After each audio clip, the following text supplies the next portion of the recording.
अभी जो मैंने बातचीत की थी उसका सारांश ये है कि जब हम मनुष्यता के रूप से अपनी ज़िंदगी बसर करते हैं तब हमारे अंदर मनुष्यता नहीं रह जाती, हम सिर्फ अपनी संपदा के बारे में सोचते हैं और मनुष्यता की जो संपदा है उसे नहीं सोचते हैं। जिस वक्त हम सहयोग में उतर आते हैं तभी हमारे में पहली मर्तबा वो समर्थता आ जाती है कि हम मनुष्यता को अपनाएं। मनुष्यता से बढ़ के और कोई सी भी चीज़ नहीं, ये हमारी समझ में आ जाती है।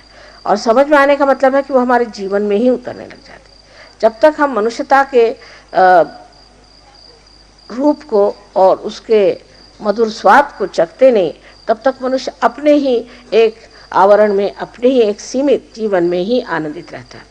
लेकिन जितने भी संसार में बड़े बड़े लोग हो गए हैं, जिनके नाम हैं और जिनको हम लोग आज भी पूजनीय मानते हैं, ये सब मनुष्यता के ही भोगते थे और उसी का आनंद इन्होंने उठाया। सहयोग के बाद आप भी इसका आनंद उठा सकते हैं, क्योंकि इसके बाद आप आत्मा स्वरूप हो जाते हैं। और आत्मा जो है ये सार्वजनिक है, ये अपने में ही सीमित नहीं है, ये सर्वजन में, सारी सृष्टि में सब दूर इस तरह से अगोचर है, लेकिन हमेशा विचरण करते रहता है। और उसका जो एक प्रभाव है हमारे अंदर, वो सबसे बड़ा ये है कि हमें भी उसी में आनंद आता है जिसमें मनुष्यता है। अगर किसी मनुष्य में हम देखते हैं कि इसमें मनुष्यता नहीं है, या कोई ये जोर ज़बरदस्ती कर रहा है, या अपना ही ठेका लगा रहा है और अपने ही को आगे ढकेल रहा है, फ़ौरन हम समझ जाते हैं कि सहयोगी नहीं।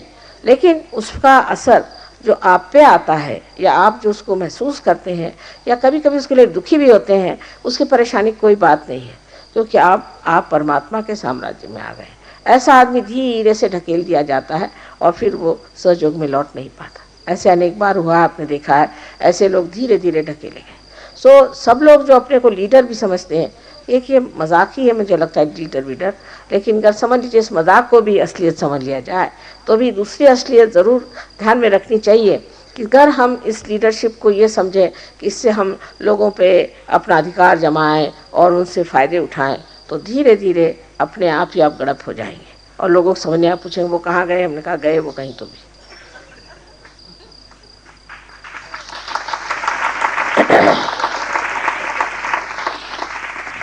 इसी तरह से ऐसा आप और जगह नहीं कर सकते। अगर आप चाहें कि किसी साम्राज्य में ऐसा करें, किसी राज्य में ऐसा करें, तो कभी नहीं हो सकता। लेकिन सहयोग में अपने आप ही मैं देख जाती हूँ कि लोग विलीन हो जाते हैं, पता नहीं कहाँ घुल गए कि मिल गए कि समुद्र में कहाँ पार हो गए, समझ भी नहीं आता ये लोग कहाँ चले गए। इसलिए अपने को जो लीडर समझते हैं उनको एक आदर्श स्वरूप होना चाहिए, और उनका सबसे बड़ा आदर्श है कि उनके अंदर प्यार का माध्यम कितना है। कोई लोग होते हैं कि अपना बड़प्पन दिखाने की कोशिश करते हैं, कोई बड़ा उसमें भाषण देते हैं, तो कोई लोग होते हैं कि उसमें किसी को दबाते हैं, और कोई लोग हैं कि दूसरों पे हुकूमत चलाते हैं। सबसे बड़ी बात यह है कि जो भी आप करें उससे सिर्फ प्यार ही झलकना चाहिए, उससे ये दिखना चाहिए कि ये प्यार की वजह से हुआ।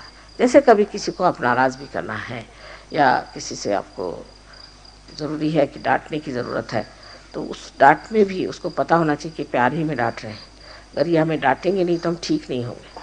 तो हमारा जो हित है उसे हमें साध्य करना है, क्योंकि आपकी जो आत्मा है वो सब संसार का हित चाहती है, उसके बगैर वो तृप्त नहीं हो सकती। अगर आप चाहते हैं कि अपने आत्मा को तृप्त रखें, तो ज़रूरी है कि आप अपने आत्मिक ज्ञान को दूसरों के हित के लिए उपयोग में लाएं। इतना ही नहीं, आपके अंदर जो चैतन्य है उसका भी उपयोग आप दूसरों के हित के लिए करें। आपका हित अपने आप बन पड़ेगा, उसकी आपको ज़रूरत नहीं है। सिर्फ आपको चाहिए कि आप दूसरों का हित और अपना खुद का ध्यान धारणा से व्यक्तित्व बढ़ाएं, अपना व्यक्तित्व सुंदर और शुद्ध बनाएं, इससे लोग देख कर कहें कि हाँ ये एक सहयोगी है, कोई तो भी विशेष चीज़ सहयोग है। ऐसे तो आप जान रहे हैं कि धीरे धीरे सहयोग बहुत ज़ोर पकड़ रहा है, और किसी तरह से एक दिन ऐसा आएगा कि सहयोग सबके सामने आके खड़ा हो जाएगा और लोग कहेंगे ये क्या अद्भुत चीज़ है। पर उसके लिए हमें भी मेहनत करनी चाहिए, और उसकी सिर्फ मेहनत यही है कि हम दूसरों के हित की बात करें हमेशा। उसमें खासकर सहयोग में एक बात ज़रूर याद रखना चाहिए कि सहयोगी ये हमारे भाई हैं, बंद है, और बाकी सब जो सहयोगी नहीं हैं उनकी आपको बात नहीं लेनी चाहिए। जो सहयोगी है उन्हीं के साथ खड़ा होना चाहिए। हो सकता है कभी कभी सहयोगी भी गलती करते होंगे, ये नहीं मैं कहती, पर सहयोगियों से परे जो हैं उनसे उनकी आप मदद मत करिए। जो सहयोग में खड़े हैं उनको अपने साथ दे करके और सबको एक साथ एक संघ के साथ आपको पूरी तरह से समझ लेना चाहिए कि ये सार्वजनिक कार्य है। अगर आप चाहते हैं कि अपने ही घर में बैठे रहें तो आपको पैसा है जगह में मत आए। आप अगर चाहते हैं कि अपने ही घर के रिश्तेदारों की और इनकी उनकी भलाई करें तो आप सहयोग में ना आए। सहयोग में वही आदमी आए जिसका दिल बहुत विशाल है।